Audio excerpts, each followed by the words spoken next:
Oh, yeah. Five-star. LSU. I said, they ain't ready for the LSU. No, they ain't ready for the LSU, huh? They ain't ready for the LSU. No, they ain't ready for the LSU. We the best in the league if you looking for talent. LSU going hard, but we beat Alabama, then we going out to Florida. Drown the Gators, everybody getting bucked when we step in the stadium. This the LSU anthem, you know it's a hit. You don't know another rapper two-step like this. See me screaming out the window, yelling purple and gold. I'm an LSU fan, girl, you know how we roll. Now, back and back it on up. Hey, back and back it on up. Hey, back and back it on up. Hey, back and back it on up. Hey, way down in the back. TA, we are live. Welcome to the Tigers Avenue Show. Another Tuesday edition. And boy, oh boy, is it a very loaded show this evening. There is a lot to discuss. So much to discuss, from coaching search to, because that's what everybody wants to talk about, to president, new athletic director, governor getting involved, and now new president, new athletic director. There has been so much happen since Brian Kelly has been fired. It has been an absolute whirlwind, absolute chaos. So there's lots to talk about. And Zach, what's crazy is since last Tuesday, and now here we are Tuesday again, we're like on the back end of the crazy stuff. Like it feels like it's been 4 weeks, but it's been 1 week. Yep. Just one single week. That's it. It has been an unbelievable 7 days since our last show. But thank goodness we are where we are right now. Like literally as of like an hour ago. There is some real stability, it feels like now, surrounding LSU's athletic department and this coaching search and all the things. So there's lots to discuss. And with all that going on, we got to talk football again. I know we're talking about a head coach, but there's a football game Saturday in Tuscaloosa. Like LSU is playing in Tuscaloosa Saturday. So we got to talk about that. And, of course, LSU women's basketball kicked off their season tonight at home against Houston Christian. There's about LSU men's starts tomorrow. Yeah, there's about 6 minutes left in the game. The women are up handily, as you expect. And, yes, the men start tomorrow night as well. They will open up at home against Tarleton State. And it's a very prove-it year for Matt McMahon, especially with a lot of shakeup in the athletic department. Ooh, we're going to talk about that. It literally feels like it's do or die for Matt McMahon this year, and the men's basketball program. So, yep. Like we said, it's a jam-packed show, and we are going to bring in an awesome special guest that we're very the Godfather of Tigers Avenue. We're going to have our father in, Anders Lee, and we're really pumped to have him in and give his thoughts on what has recently transpired with Brian Kelly, with the governor, with Scott Woodward, with all the things. And we wanted his thoughts on the coaching search as well, where he thinks, where he wants it to land, where he thinks it might land, all of those things to discuss. This is a man that has a very many years of LSU knowledge, and has pretty much made Tigers Avenue without making it. And that's why he's the Godfather.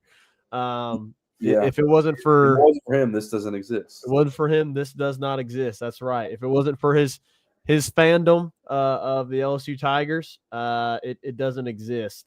So, and who knows, maybe, Reagan, if we got a little bit of time, maybe we can share with our viewers, our listeners that are on the audio version, that a little bit of his story and how him becoming an LSU fan came about, how all that happened a little bit. But anyways, I think we need to go ahead and get them in here, Reagan, so we can get this thing started. Let's go ahead and get the Godfather himself, Anders Lee. Welcome in, Father. Glad you're on. Hello. We appreciate you giving us a little time tonight, Dad. We know your schedule is very busy. Yeah, I appreciate the opportunity to share my thoughts. Yes. But He's y'all got always, some very thoughts. y'all always hear my thoughts, so it's not like y'all don't hear my thoughts. Right. Well, we want Your the audience fans to hear the thoughts. Yes. Your audience doesn't hear my thoughts. That's right. Well, I'm trying to be very blunt about sports. Just to, we've talked about it a few times on our show, just in passing, but for all of you LSU fans, I'm sure you have friends who text and whatnot during games and discuss all the things going on at LSU. There's a thread between the three that you currently see on the screen, and our opinions are typically expressed during LSU games quite frequently. And sometimes one of us just gets really angry and we have to vent, and then the other one of the other has to bring us back down to earth. Yep. Sure. It does happen sometimes. It does. And there's been a lot of ranting here recently about everything that has been transpiring because it has been a whirlwind, like we were just talking about. It's literally been 1 week of all the garbage that has happened. Yeah. So, Dad, obviously, Brian Kelly's fired, and LSU's moved on. You're 5-3 before November strikes, and it was a humiliating loss. Texas A&M. Brian Kelly's fired. Was it? I know we've discussed this between us, but do you think it was the right move at the right time, and why is that? Well, personally, I was shocked. As we know, it unfolded so quickly. I really thought it was going to happen. Well, once we lost to Ole Miss the way we lost, and then we lost to Vandy, and then everything unfolding in the second half, I'm like, we're going to lose to Alabama. We're going to lose to Oklahoma. We might lose to Arkansas. We were saying all that. Yeah. So I was sitting there thinking, they're going to find a way to buy him out at the end of the year. That's what I thought. I would have never dreamed that we would be having these conversations right now. Yeah. So I've been happily shocked because sure. I have never liked Brian Kelly, as the two of y'all know. Right. Correct. Well, tried to be his fan. I've tried to support him. Tried to get on board, but there's been times where I've been like, I can't stand him. Even when he won, I was like, I can't stand this guy. He's a pompous jerk of a person. And it seems like that has been a sentiment with many people. Yeah, and to be honest, I think me and Reagan have some apologizing to do. Dad, you were right.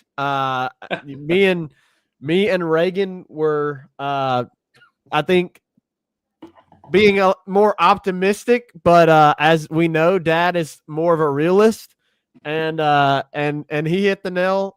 He hit the head on the nail. I mean, Sure. Brian Kelly, unfortunately, just didn't pan out at LSU, and now all the stories that have come out following his firing. I mean, even stories as of today that we'll mention, right? I mean, the story released today that Blake Baker goes to interim head coach Frank Wilson and says, hey, can we actually run in-game scenarios during practice?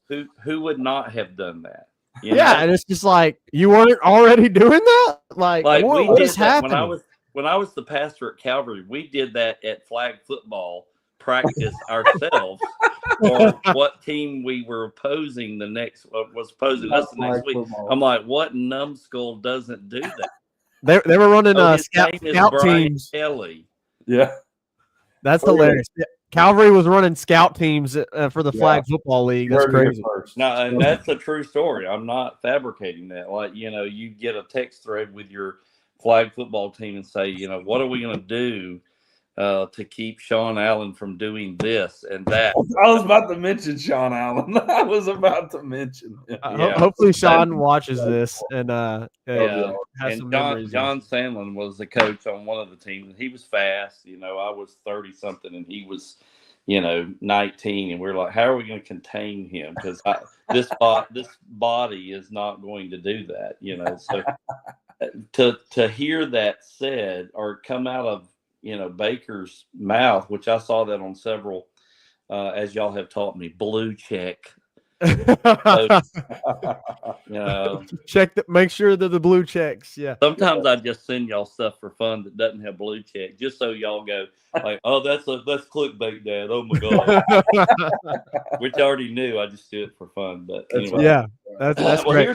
Here's the dangerous thought that I had on the bus the other day, driving a bus. I drive a bus like Reagan. Yes. We have fired 3 head coaches in 9 years. Yeah. 2016, 2021, 2021, and now 2025. So we begin to be a program that's branding ourselves as unsettled.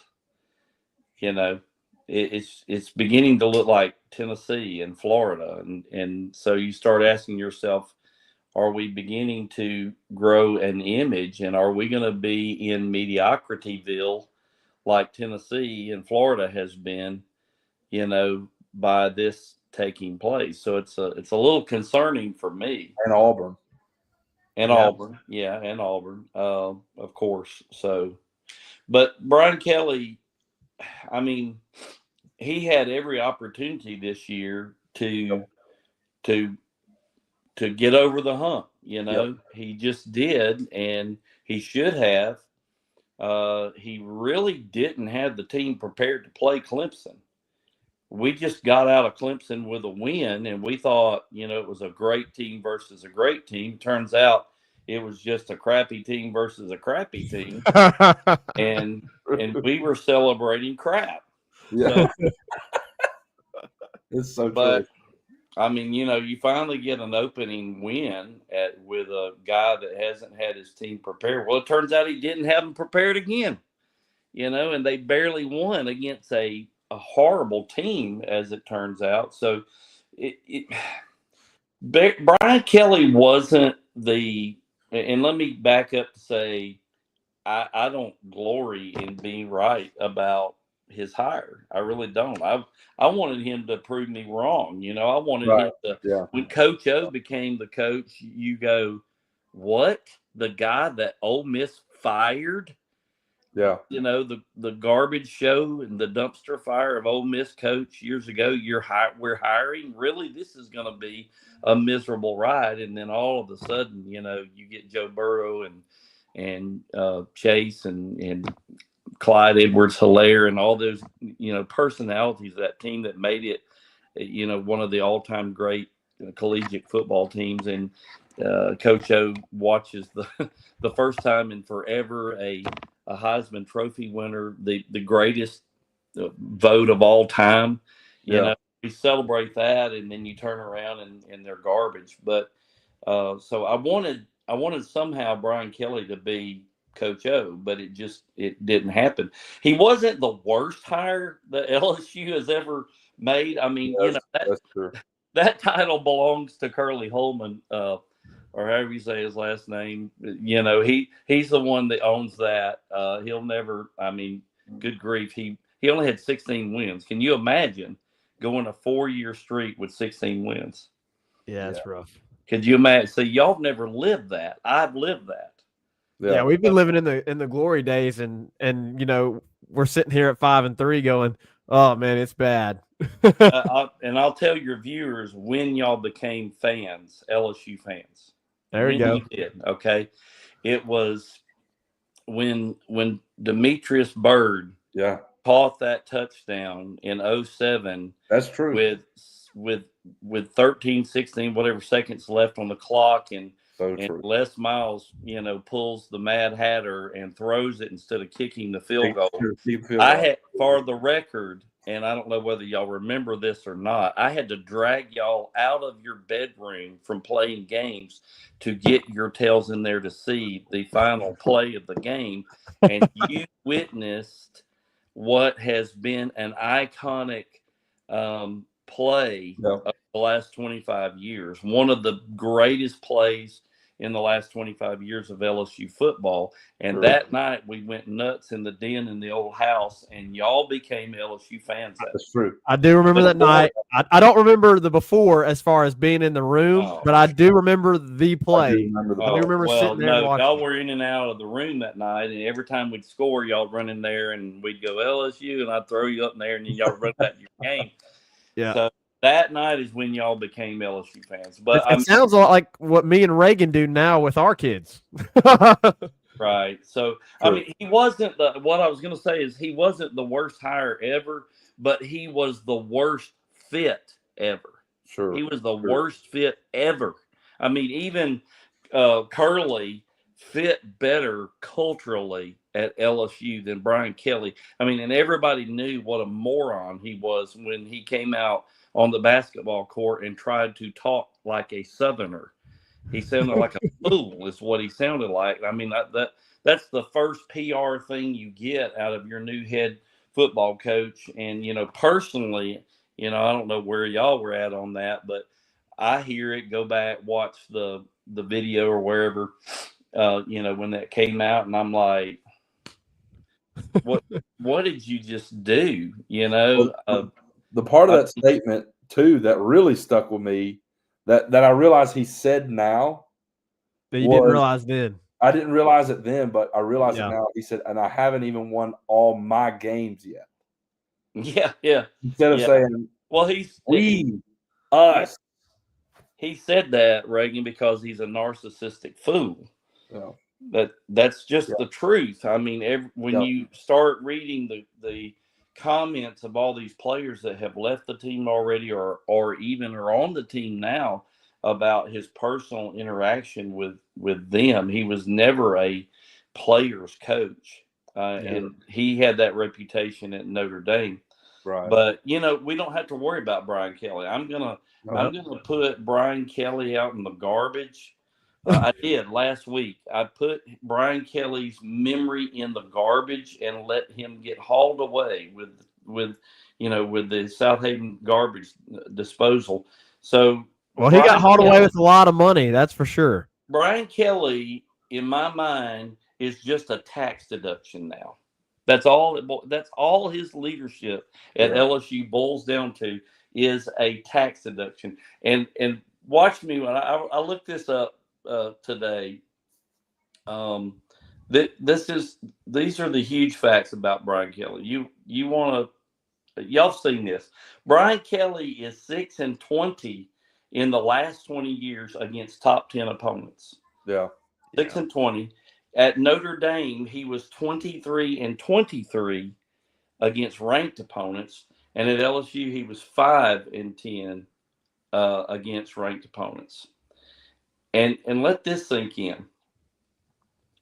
He had 271 points hung on him in 5 games. We remember the 40 points that Tennessee put on us. We remember the 50 points that Georgia put on us. We remember the 42 points that Florida State put on us. We remember the 42 points that Alabama put on us. And we remember the 55 points that Ole Miss put on us. I mean, if you want to add to that, last week against A&M. Yeah, and that's not even including A&M. And Bama put 42 points on us twice in his tenure. Twice. Oh. So, and the only big win to move on, there's only two major highlights of the Brian Kelly era, and that is that we beat Bama in overtime in 2022. With that, JD5, and that was just all JD5. We know that. And JD5 gets the second Heisman in 3 or 4 years. And he gets, at the time you think Brian Kelly is fixing to make a move on college football. and then he can't. I mean, it's all downhill from there. From the moment that JD5 got that trophy, it's been all downhill from there. Yeah. Those were the two major highlights from that. But yeah, sad. That's my take on Brian Kelly. You know, he's claimed to be the winningest coach at the time we hired him in college football, but at the time we hired him, he was 23-23 against top 10 opponents. I mean, ranked opponents. Right. So he really was only a 500 coach when it mattered. When it mattered. When it really mattered. And so, well, the good news is, LSU fans, you don't have to worry about him anymore. He's gone. You're paying him a pretty price to go. I think it didn't cost LSU any. I mean, it didn't cost the state of Louisiana anything, not 1 cent. Yeah, it's not, and it's not going to. So, stupid governor. That leads us to our next conversation. Question. Yes. Yeah. So, Kelly is fired, and then what unfolds on Sunday is it becomes very apparent that the governor has inserted himself. He really began to insert himself on Saturday night when he tweets about the ticket prices going up and says, hey, Board of Supervisors ought to rethink raising the prices after a performance like that. So he inserts himself on Saturday night during the game, and the next following days would make an absolute fool of himself and make an already bad situation an absolute dumpster fire, PR disaster for LSU. Yeah. So, Dad, we haven't discussed this on the show yet because it's literally everything that's transpired this past week. It's literally happened within this week. The governor goes in a press conference last Wednesday, the day after our show, and everybody was already hearing that the governor has his fingers in these things. It doesn't sound like Scott Woodward's going to make this hire. It looks like somebody else is going to make this hire. Then on Wednesday, Dad, the governor says in a press conference that has absolutely nothing to do with LSU or LSU athletics whatsoever, says, and I quote, that Scott Woodward will not be making the hire for LSU's next head football coach, and he is still the sitting athletic director at LSU. I mean, a horrible mistake. Stupid can we get? Can we have any kind of tactfulness and carelessness more than that? I mean, we needed more tact and care, but he was completely careless. He vomited at the mouth at Scott Woodward. He reviled him for, and I get it. I understand the contract and whatnot, but he's still hired as the athletic director, and it's not a good look for you whatsoever, and the athletic department as a whole when you're trying to make a huge hire for the next football coach. That you're saying this about the sitting athletic director, and then days later he's fired. So Dad, I want your thoughts on what the governor did, what he said, and then the idiot continued to go on national media, ESPN, Pat McAfee show, local media, and he doubled down the whole week. So, anyways, your thoughts on what the governor did? Well, I mean, first of all, let's talk about Scott Woodward. Yeah, and what he deserved. He deserved. I mean, if the governor had decided to, okay, I'm done with this, and I'm going to influence him to be outed, he deserved respect. Absolutely, he deserved respect because really, he's an alumnus. I mean, he's an alumni, I should say.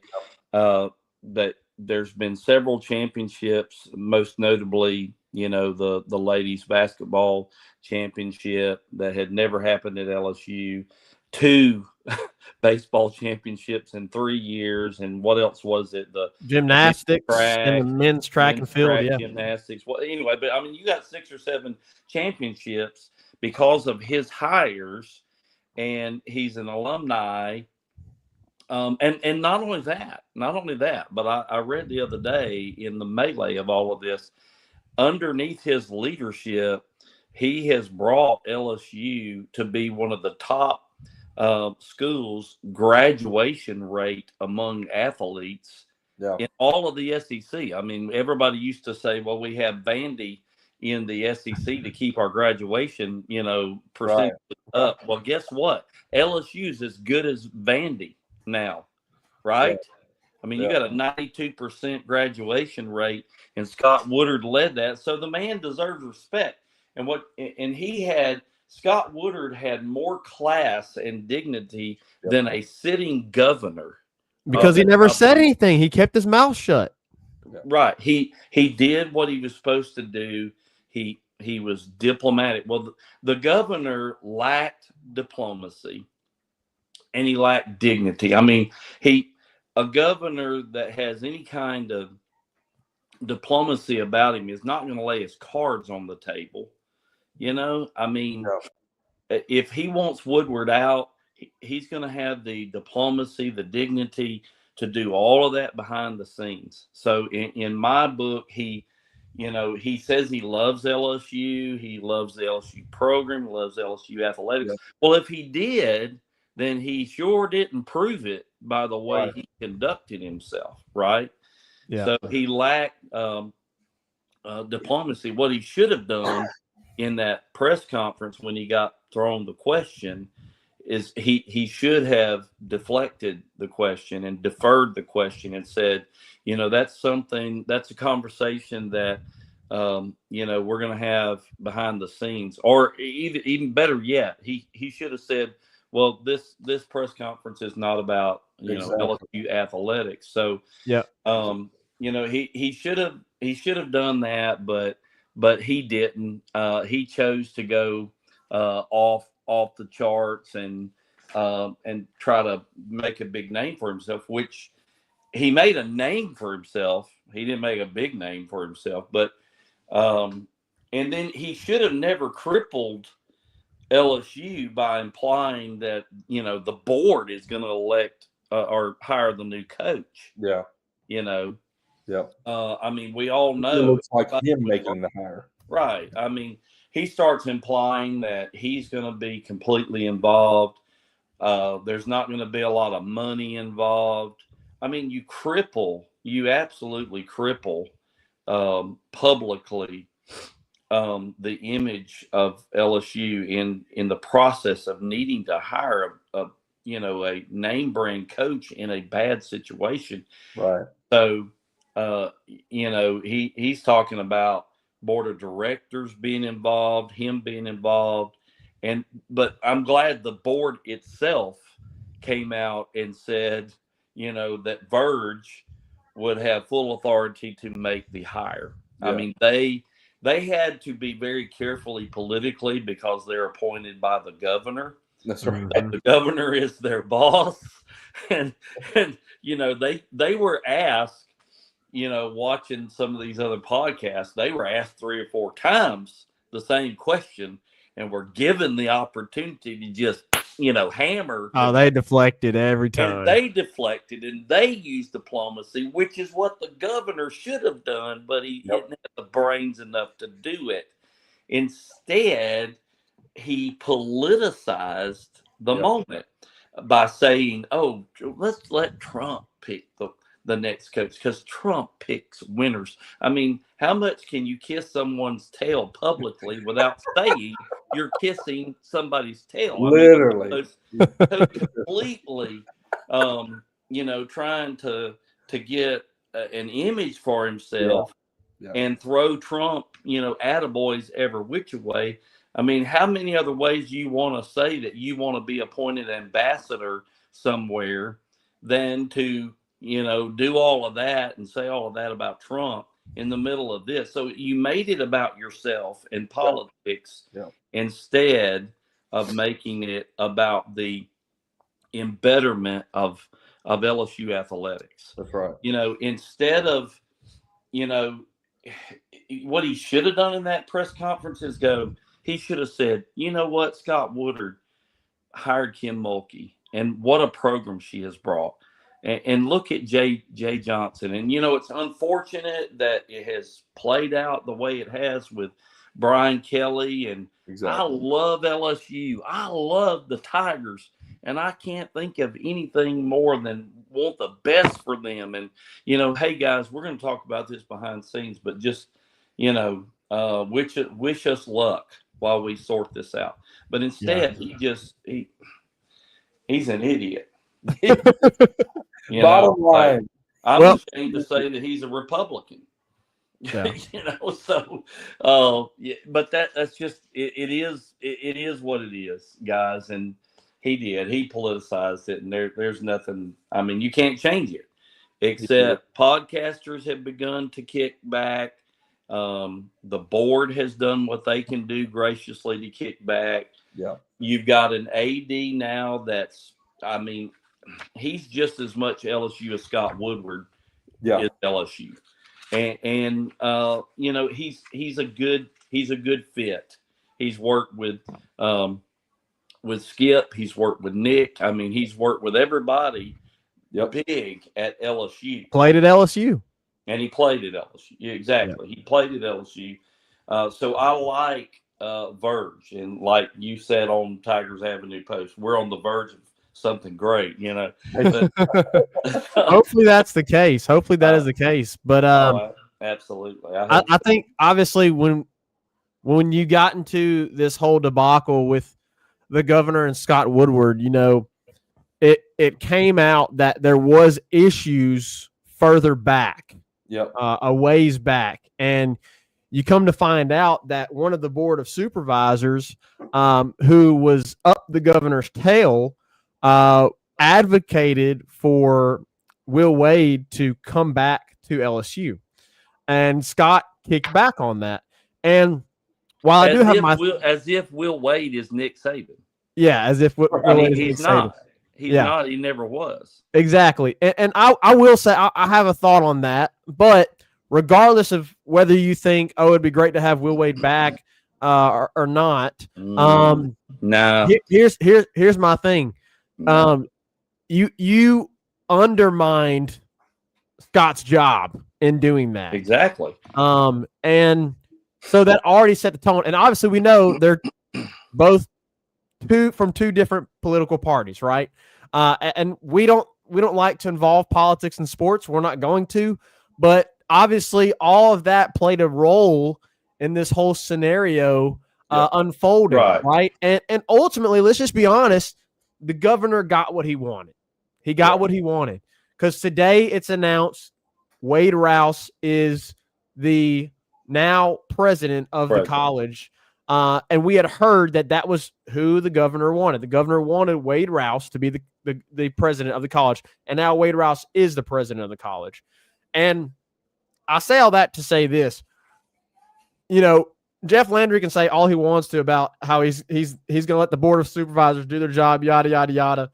But he has completely contradicted himself multiple times already in this whole scenario. And you just continue to see how obvious it is that he is very much meddling in all of these decisions that are being made.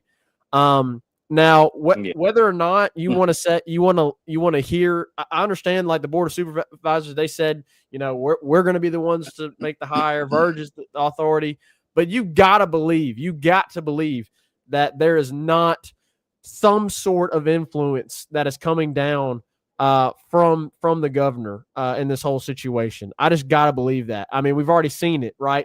If he wanted Scott Woodward gone, Scott Woodward's gone. He wanted Wade Rouse as the president. Wade Rouse is now the president.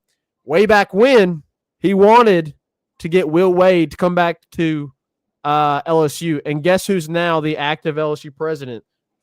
The former McNeese president. So mark my word, I said it. I don't know. It may have not been in the real Tiger thread. It may have been me and Reagan and maybe LB or somebody, Bobby Watts or something like that.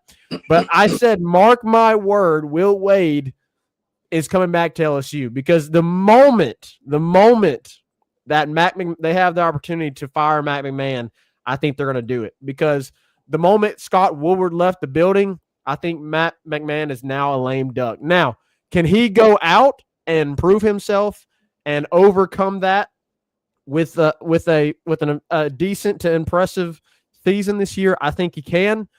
But how realistic is that? Because it hasn't been great the last few Not years. going to happen. So mark my word. I would hope it would. At this point, I'm like, let's prove the governor wrong. Let's prove the governor wrong. Yeah, I'm with you.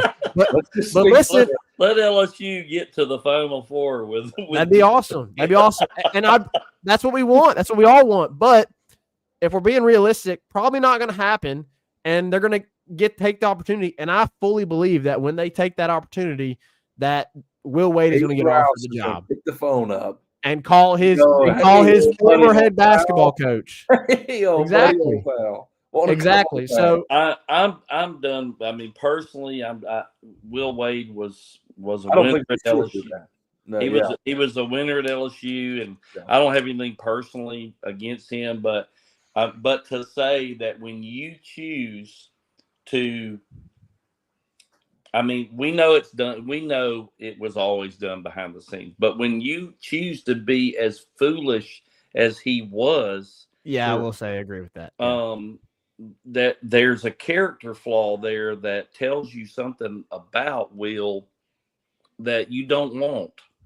You know, do you see those kind of character flaws in Dale Brown or Nick Saban or you know what I'm saying? You don't have foolishness like that exhibited in big time winners. So I'm like, go find, if you're going to fire this guy, I mean, he's so bad, I don't even remember his name, but you go fire this basketball dude, McWayne, whatever he is, loser basketball coach. You go fire him, do exactly what you are, that we hope they will do with the football search. Right. Go hire the best and the brightest and the upcoming and get them to LSU. And last note, and yes, Zach, I wouldn't be surprised, but I also agree with that. I don't want that to happen. That whole situation was bad, and Scott Woodward was right to say no, because absolutely. Yeah. The reality is the NCAA was holding sanctions against the football team because of him. And we're holding that over LSU's head and saying, you know, unless you do this, we're going to keep this here and we're going to hammer you. And so he let Will Wade go and he fired Will Wade, and that saved LSU football. So it was the right move. And you have a coach who literally was on FBI wiretap, and it was a big story, and it was all over national media. He doesn't need to come back. Just move on. And what was the kid, Reagan? Was it Smart? Smart. Yeah. That's what I wanted to say. Yeah, it wasn't very smart of Will Wade. The last thing of note I want to say on the governor, and it epitomizes this whole ordeal with him and what we've talked about, his idiocy, his lack of diplomacy, all of that is, I'll give you another a C, his hypocrisy. He literally goes all over media going, oh, I'm really concerned about the tax-paying dollars of our Louisiana people. And I'm telling you, I have looked at this contract. I know for a fact that if nobody ponies up, it falls back on the people of Louisiana and these tax-paying dollars. Okay, Mr. Governor, by the letter of the law, you may be right. But as the Board of Supervisors, the president of the Board of Supervisors said that has never happened. It never will happen that a coach is paid or his buyout is paid by tax-paying dollars. Never has, never will. That's fine. That's great. By the letter of the law, we understand what you're saying. But that is only your attempt to cover up the reality of what is happening, because you fired Scott Woodward, and I don't know if you guys know this or not, but you owe Scott Woodward a lot of money. You owe him $1 billion, right? You owe almost $7 million. Almost $7 million. Yeah. And there has not been a single word about the concerns of taxpayers' dollars going to Scott Woodward's buyout. Exactly. Whatsoever. Well, I mean, is it true or is it, I don't know. I hadn't asked y'all on the text. I mean, isn't it true that there was one donor that paid for Brian Kelly's buyout? I think that was speculated. I don't think that's actually Okay. true. Well, Yeah. I I think there is a donor who has committed to take care of the first year. Yes, Is what that's correct. So I hadn't heard that, so I'm glad for y'all to tell me. But I mean, it still remains true. My memory, right now to me, Brian Kelly, well, he's just a tax write-off. Right. He is somebody's tax write-off right now. Right. Yeah. Exactly. Because it's going to Or multiple people's tax write-off. Yeah. But just the hypocrisy to say I'm so concerned about the taxpayers of Louisiana. Oh well, let's just tack on $6 million more to that. Then a few days later, it's incredibly hypocritical. The agenda was always to get rid of Scott Woodward. Yes, That was always the agenda behind the entire thing. And you're right, Reagan. It was just his the whole taxpayers with the Brian Kelly's contract. That was all just a show to hide and blanket what was really going on behind the scenes. And obviously, we found out just a few days later what was really going on. Yep. So Governor Landry, if you're listening to our show right now, I'm sure he is. He is. Governor Landry, we tuned on. Everybody, I think, in all of America sees through the garbage that you put on this week. It was despicable. It was a PR disaster for LSU. And the good news is we hope that with some structure now that we can put this to bed. You have a new president. You now have Verge, so you have leadership in place. Whereas before, you were going, man, we don't have a president, we don't have an athletic director, we don't have a head coach, and our governor is totally shooting ourselves in the foot. This search in the foot. Hopefully now, like kind of Dad was saying, the Board of Supervisors, what they have said, and now you have leadership. The president went on record today. Well, actually, it was before he was officially announced the president, but he is now LSU's president. He said yesterday that if we had some leadership in place at LSU, maybe Governor Landry would not be so worried about micromanaging LSU. Well, we sure hope that's true. You have the president in place now. You have the athletic director. Let's go make the hire. That is a lot of unanswered questions now. That is really crucial for the head coaching search. Just a few things, guys, that I think are really beneficial to LSU. I did not expect them to name the athletic director this quickly, but I'm glad they did. And here's why. A couple of thoughts, and then I'll let you give your thoughts on Verge. I know we've touched on it a little bit. Number one, we've talked about this one already. Verge has literally been on staff at LSU since 1991. So, Dad, since before you were married, Mom, 1991. 34-year history. Yes, he started as an intern in LSU's compliance office and has worked his way up. So he's been at LSU his essentially entire adult career life. He has spent in LSU's athletic department. He's a former LSU player. We can truly say about not Austin Osbury, that's his son, Verge Osbury, that LSU is he's got LSU's best interest in mind. I believe that. I mean, based on everything you see and read, I can't help but say we made a good hire there at least. Yeah, and now you can also say to a coach that you're discussing potential job with, you could say, I'm your boss, right? You don't want to go into a job saying, well, I know you're the interim, but who's to say as soon as I come there, it's going to be somebody else, right? that I don't get along with or that I don't know that well. Well, the good news with Verge is Verge has a long tenured history as a very well-respected guy in the SEC. I mean, it came out today. We know he has a mutual relationship with Nick Saban, an ongoing relationship with him, and other prominent Skip Burton, apparently. Yes, other prominent figures, in the SEC. So Verge is a really respected guy. You can say, hey, now this is your coach. This is your athletic director. This is going to be your boss. This is who you're working with.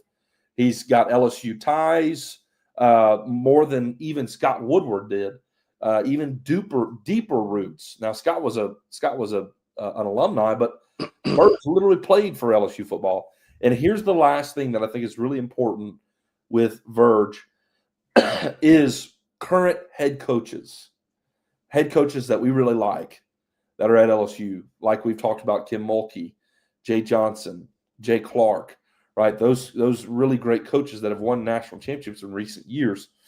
They all loved Scott Woodward because Scott Woodward hired them at LSU. And when the governor goes and does what he does, I think it makes everybody really uneasy because you're going, okay, if the governor's just spinning his webs and pulling the puppet strings, well, what does this look like for me? Who's he going to hire? Well, you hire a familiar face, a guy that they interact with literally every single day since they've been there at LSU. So I think this puts coaches like Mulkey and Jay Johnson and Jay Clark and Beth Torina all a little bit more at ease, because if you didn't know this, literally every head coach of our major athletics was at that press conference when they named Verge Osbury the interim AD, and that's not common to have all these head coaches show up to a press conference like that. That's just not common. Yeah, I saw somebody said that. I didn't realize that until today, and I mean that speaks very highly of him. Yeah, and so I think there, for several reasons, Verge is a great hire. I think for many reasons. So you have some stability in the midst of all the chaos, it feels like now, and maybe you can hush the noise and you can go to work and find a new coach. And I'm not saying, when I say this, Ray, I'm not saying I told you so, but about a week ago when we were texting, I was like, this is going to smooth over. Yeah. This is gonna calm down. And I think what happened was the governor built a fire, and somebody said it well. The governor, I don't know who said it. I read it. I was like, yeah, that's true. The governor built a fire and threw a bunch of straw on it. Yeah. And it's going to die real fast. So, and it has. I think by December 1st, none of this is going to be the narrative. Yeah, and we certainly hope so. So, Zach, Dad, one more thing before we get you out of here. We want to get your thoughts on, because it's what everybody wants to talk about.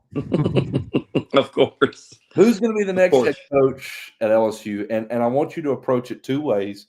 Number one, I want your pick. Number two, I want what you think, like a prediction, what you think. What reality is. What reality is, yeah. Well, I mean, my one is I want to be the head coach. I mean, give me the contract and you can fire me 2 years later. That's what I want. I mean, I'll go coach. Yeah. That's got some football experience, right? Exactly. We need a back in the day. Are you a tackle or a guard? Doesn't matter. I'm going to be fired. Okay. Anyway. We need to draw up an AI picture of Dad as the LSU head coach. we do. We need to get that. I think AI wasn't doing him any favors earlier. It was not doing you any favors. Well, like I've been eating too much ice cream in that one. Yeah. It looked like the Bluebell had gotten to you. Hold on, I got it here, so I'll pull it up here in just a moment. That's funny. Go ahead, Dad. As far as want, oh my gosh! I mean, when Shaquille O'Neal says, "Oh, rumor has it, blah blah blah," Nick Saban's been talking, which we now know has been squashed. You know, There we go. There we go. Golly, Yeah. that don't, that ain't it.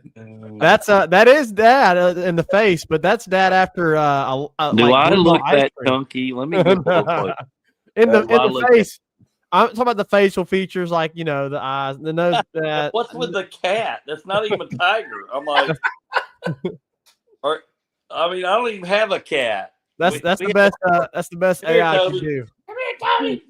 I mean, we don't have a cat. Toby. Look, we have a. Oh, where's he at? Where? There he is. There's a Toby. We have a Toby. I mean, where's Toby? Got me as a cat lover. Yeah. Good job, Zach. That wasn't me. That was AI. Blame AI. Blame it on ChatGPT. Well, whatever. I don't even know how you do that stuff. What is AI anyway? What is that? Okay. Who do I want, and what do I think is realistic? Who do I want? I mean, gosh. I mean, it would be like a dream to come out on December 15th that Nick Saban's going to be the coach, and he got a 5-year deal. And Dabo's been fired, but he's bringing Dabo on staff with him, and Jimbo Fisher's going to be on staff, and this guy's going to be on staff, and that guy, the list goes on. I mean, that would be a dream. That's not going to happen, but I mean, it really comes down to 3 coaches to me. It's Lanning at Oregon, which everybody says he's out. It's Lane Kiffin, which a lot of people are already saying he's out. So what do I think is reality? I think you're going to be talking about Vandy's coach. I think you're going to be talking about Eli from Missouri. I think you're going to be talking about my mind's going blank. Dude from Georgia Tech that's 8-0 right now. Yeah, Brent Key. I think you're going to be talking about somebody like that, because who did you go hire after you had to dump Les Miles and pay out Les Miles? Well, you hired Coach O because you swung for the fences and couldn't hit the home run. Right. And so you've got to throw the check down, which is what we've been doing all season, right?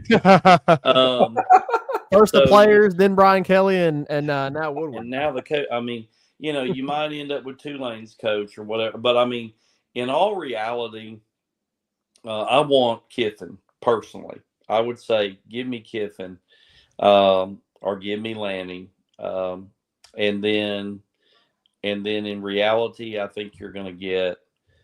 Well, I think you're going to get Tulane's coach, or or maybe you're going to get Brent Key. I just don't know, with everything that's happened, that I think we're going to miss.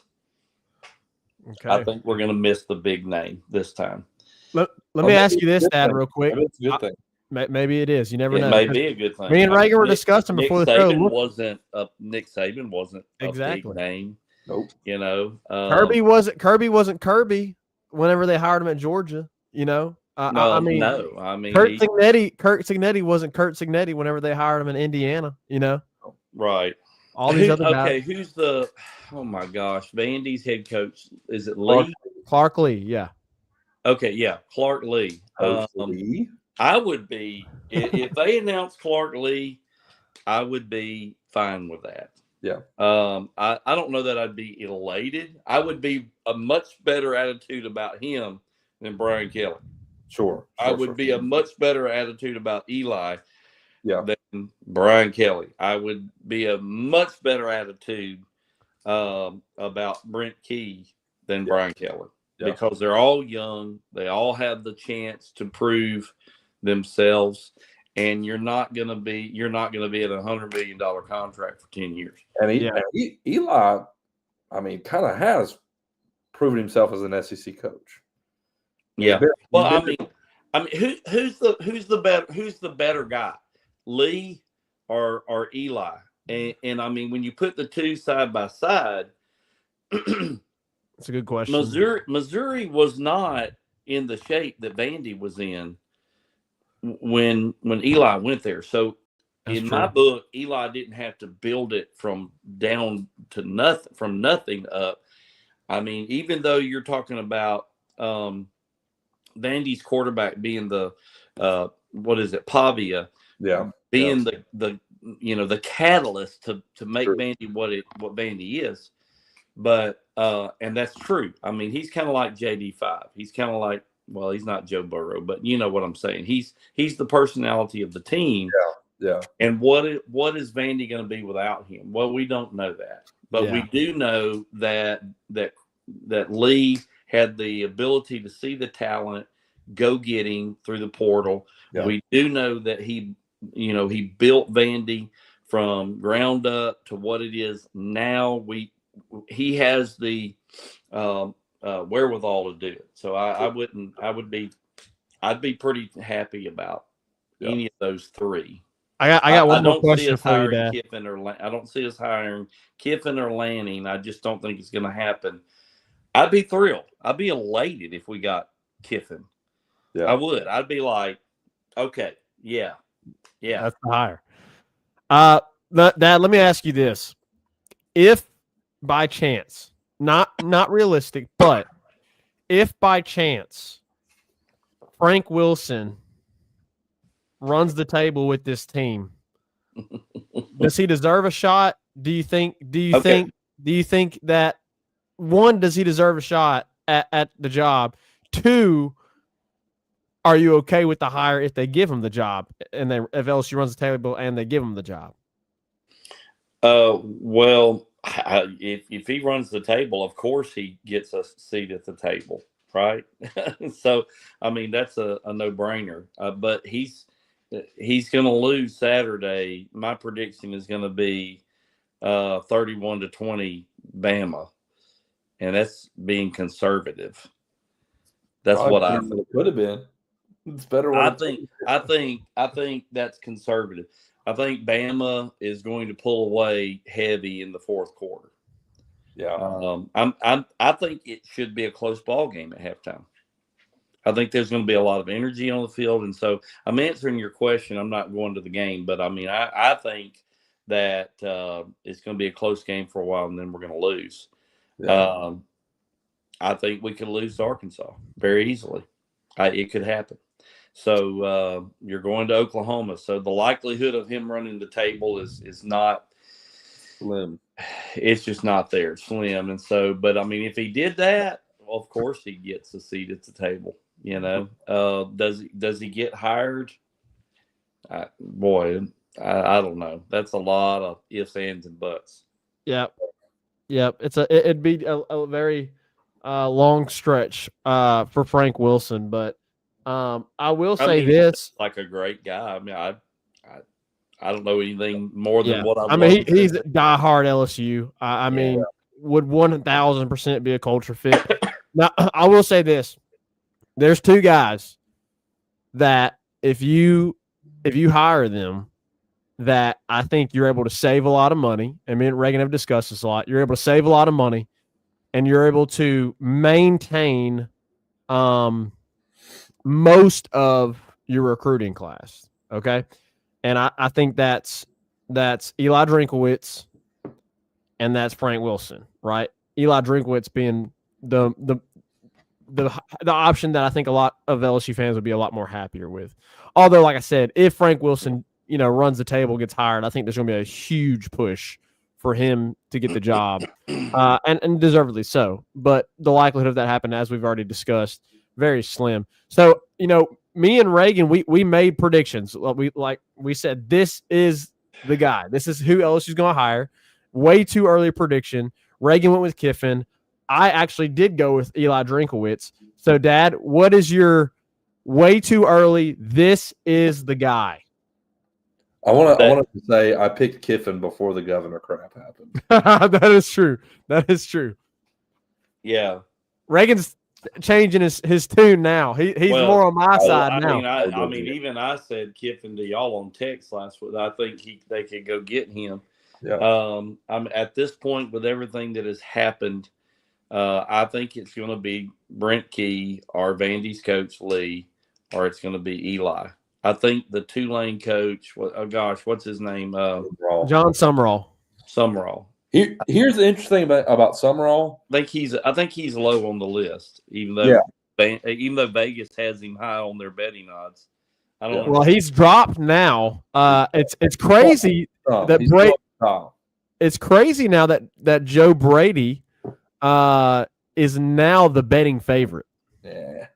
Well, why? Because he calls some. Because everybody believes he made Joe Burrow. I don't understand that narrative. I don't understand it either, honestly, and I don't think it would be the right hire. But he's now the betting favorite. No. Yeah, and it's not like a secret that he doesn't like to recruit. I honestly think he's going to get ahead. So he's gonna have to bring in Coach O to recruit for him. I mean, how weird was that? Like I think I don't understand Joe Brady. Like I think he's going to get a head coaching job in the NFL this coming off season. Like, so I don't see that. Really? Huh. Yeah. Well, and what have y'all heard? I haven't heard anything more, but last week about this time, it was being said in some circles that Steve at Texas, and that he might go be offensive coordinator somewhere in the NFL. I mean, in all likelihood, be interested in an NFL job. Yeah. Interest in an NFL job, or whatever. I mean, wouldn't you think Kiffin will want to go there as opposed to LSU? Because, you've got the oil money, you've got the NIL money behind the scenes, much more than LSU. And you don't have a buyout if dude leaves to the NFL like LSU does. So there's more money to be, in a contract. So I just don't think Kiffin is going to happen. Okay, but here's a question for both of you: is Kiffin leaving Ole Miss after this year? My answer to that is if he drops. Do they play? They don't play Bama. They play Florida. They got Florida left on the schedule, which Florida's been a very, very tough out for everybody recently. And they also obviously go to Mississippi State, and Mississippi State has been a really tough out for everybody. Well, and that game's a flip of the coin sometimes. Florida. I mean, if he drops, he's lost one game, right? Yep. I think if he drops Mississippi State, they're out of the playoffs. I don't see them top 12 if Mississippi State beats them. Yeah. The voters might keep them in if it's Florida, but based upon whatever. But anyway, if he was to drop a game, his stock would drop a little bit, not a lot, but anyway. I think if the Texas job comes open, I think his agent is all over that more than it is LSU. Yes. Here's the big kicker, though. The LSU job's already open, and the Texas job is not open yet. Yeah, well, I mean, as long as you've got, as long as these coaches are in contention to be in the playoffs, they're, it's only going to be their agent talking about supposed possibilities. Yeah. If Kiffin was to get to somehow manage to get Ole Miss to the Final Four, wow. Yeah. His stock is higher than it's ever been, ever. Yep. And and the reason why I would say Kiffin is he's over his past mistakes. He's over his youthful stupidity. Sure. Of ditching Tennessee and going to USC and then getting fired for all that he got fired for. So he's not the Kiffin of old. He's refined. So anyway, but yeah, I don't know. I'd be thrilled if we got Lanning or Kiffin, but I don't see that. I don't see it happening. So anyway, well, it's been fun. Appreciate your time, Dad, and all your all your comments and on what has transpired recently and the insight. The Godfather. Oh, hold on. Let me get my phone. Let me give to the governor's campaign of whoever opposes Landry. Next time, go find their Whoever opposes page. Landry.com. I'm gonna give to their political campaign. All right. Well, y'all have fun. Appreciate you, Dad. Love you. God bless. See you in ya. the funny papers. All right, bye. The Godfather. Oh man, I'm glad, Reagan. We haven't had it. We haven't had him on as just himself. The first time we had him on, he was Bayou Bertha, and Bayou Bertha. that was way back in like the first year we were doing the podcast, and we're upstairs, and all of a sudden someone comes busting down the door, and it's our dad in a woman's wig. Never a dull moment with Dad. Not at all. Very thankful for his insight, and obviously this podcast it's fans speaking their opinion, and it's good to have Dad on here because Dad will be blunt and he will speak his opinion, right? Whether you agree with it, whether you disagree with it, he sticks to his guns. Sure. And you can respect that. You can obviously respect that. Absolutely. Well, Zach, we're an hour and 8 minutes in. We knew it was gonna be a long one. A longer show. So, real quickly, LSU opens their season tonight. LSU women's against Houston Christian. The final score, and that's why we went ahead and started. It's 108-55. It was what a lot to a little. It was what you expected. Of note, Malaysia Fuwali was your pointless leader tonight. From off the bench. Yep. So that was an impressive night. Immediate impact. It's what you expected from her. And I wouldn't be surprised if eventually she cracked the top 5. But Zach, really big things of note is the freshman Zakiya Johnson with a double-double, 11 points, 11 rebounds. And Zach, it felt like deja vu watching Anissa Morrow again in a freshman's body. I mean, it was just very, very impressed with her. Definitely going to keep an eye on her. Grace Knox, another big-time recruited freshman, 10 points on the night. She was stuffing the stat board. Just to go through hers, 10 points, 4 rebounds, and assists, 3 steals, 2 blocks. So a big-time stat night for her. Your normal suspects, Flau'jae Johnson with 12 points, 6 rebounds, 3 assists, 4 steals. Michaela Williams, 14 points, 2 rebounds, 7 assists. That's great. Need to see more of that. And 4 steals as well. Really a great night for the Tigers. Good opening night. It's kind of what you expected. Looking forward to continue to see how the women's Tigers fare this season. Still under the leadership of Kim Mulkey. It's always exciting to watch. They've got. I feel like they've got the best depth they've had since Kim Mulkey has taken over. When you have Malaysia Fuwali and Kaylin Gilbert coming off the bench, that's really good. And then on top of that, you talk about Grace Knox. So you've got 2 guards that are really solid coming off the bench, but then you also got 2 bigs coming off the bench that are also really solid. One in a senior, Amaya Joyner, who transferred from ECU, and then one in a freshman, Grace Knox, who was the highest rated player in your class. So you've definitely got some depth on this team. Obviously, Michaela Williams and Flau'jae Johnson are going to be the engine that runs this machine this year.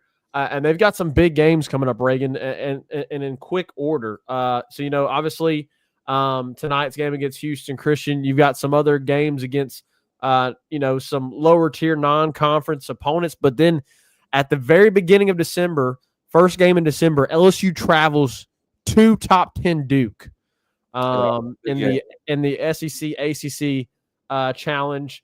And that's going to be a huge test. Obviously, LSU will have a tournament before then as well, which will be interesting to see how the Tigers play. So, some big games ahead, including the tournament. LSU does travel also to a few of these lower-tier opponents. They go to Georgia Southern. They go to Tulane. Yep. So they are going to get tested on the road here. Whereas, typically you're playing all these home games before you finally go to a tournament. But LSU is going to travel on the road a little bit here before the tournament and before that big matchup against Duke as they work their way through this non-conference schedule ahead of SEC play. And then, obviously, Reagan, LSU basketball is going to kick off things tomorrow. And, maybe we'll be able to discuss that a little bit more in depth. But I think this is, as we've said, it's a make it or break it type year for Matt McMahon. Obviously, with all the things we discussed with the governor, I am of the opinion, other people may disagree. I am of the opinion that if he does not make the NCAA tournament this year, that he will be fired, and that Wade Rouse will probably be calling, or at least talking with Verge about calling Will Wade back into the program. So big year for Matt McMahon. And but he's got the tools this year, Reagan. He's got the tools to be competitive. That's what I was about to say. It's kind of it's not as hostile, and it's not as high expectation by any stretch of the imagination with football, but it's similar to Brian Kelly's situation where there's much more of an investment this year. You invested $18 million into your football roster, and it flopped belly up, and here we are. He's cooked. Before November, he's fired. Matt McMahon, he didn't go out pitching like publicly like Brian Kelly did. He certainly was, I'm sure, behind the scenes. But you spent $5 million on this roster, way more than what you were before. I think you were at maybe not even $2 million, which was bottom of the SEC. It needed to be better. You're asking the last few years. I think you're asking too much of Matt McMahon. You're very low ball, bottom tier SEC spending in NIL. It was what it was. Well, now you're spending $5 million. You're kind of par for most teams in the SEC with what they're spending on their roster, aside from Arkansas and Auburn. You're and Kentucky. You're on par with everybody else. So it's kind of okay, we've invested $5 million. We got to see something different. It's got to happen. So we'll see. They open up with Tarleton State tomorrow night, 7 p.m. So we'll discuss that next show as well. Kind of get our early thoughts on the women's and men's team as they kind of get the season rolling here. LSU plays in Tuscaloosa Saturday. Zach, you want to give a quick prediction? Well, I know we discussed it a little bit with Dad, but we end the show with predictions here. Yeah, LSU's going to lose this game. I do think it'll be close, just because it feels like anytime there's an interim, the team always seems to play with a spurt of energy. Sure. I do really like what we're hearing from Frank Wilson. Alex Adkins taking over play calling. Apparently, LSU is actually going to practice real game situations on defense now, so that's positive. And there's going to be a huge emphasis on the run. So I think it's going to be a low-scoring game, Reagan, because I think Franklin I think they're going to try to play keep away from Alabama. Here's one thing, though, Reagan. Bama defensively, overall, they look really impressive. But when you actually get into the details of their stats, they're not good at rushing the quarterback, and they're not good at stopping the run. Okay? But they're really good at defending the back end. They're really good at guarding from the pass. So obviously, it makes sense that LSU is going to try to run the football. And when you've got these guys that are going to be playing on the offensive line that are more like guards than they are tackles, that bodes well for them, because you can just say, hey, just try to bulldoze the man in front of you, and let's try to pick up some yards. And we know Harlem Berry in the first half was averaging 7 yards a carry. 7 yards a carry. And then he only got the ball one other time in the second half against A&M. So you've got the running backs coach, who's now your interim head coach. And then you've got your run game coordinator, who is now your offensive coordinator, making the play calls. Yeah. So there's 1,000% going to be an emphasis on running the football. And we do know, obviously, there's speculation. Garrett Nussmeier is your guy. And we've held to the opinion that Garrett Nussmeier has been dealt a really bad hand this year because he's getting absolutely obliterated because his offensive line is horrible. It is horrible in pass protection. And so he can't do what the things he was doing last year when he had the time to find open receivers and make the plays that he's making. So you're going to try to run the football. I think it's going to be really low scoring, but I think Alabama does ultimately get it done. I think Alabama wins this game 27 to 17. I don't think LSU's offense is going to be able to muster up a whole lot because when have they? Right. They might get into the 20s. They might score 20. I don't know, Reagan. We'll see. I don't know what to predict, but I just know I'm going to predict LSU loses the game. Yeah, I'm there with you. I'll say 31-20 Bama, 31-20 Bama. So you're probably right there with Dad then. You're right along the lines of there, Dad. I think Dad made that score prediction. So y'all right there with each other. Yeah. So give or take some 31-20, something like that. Yeah. All right, guys. I'd love to see improvement from the defensive side of the ball. Compared nice. to the last two weekends have been rough. Or it's been bad. Well, been a good show. Appreciate Father being in here as always. Been a busy week. Lots to discuss. We kind of figured it'd go a little bit longer, but appreciate you guys hanging in here with us. It's 10 p.m. on the dot. So we'll wrap it up right here. Appreciate you guys as always. We'll see you next time here in the Tigers Avenue Show. 5 Star here to take us out. Peace.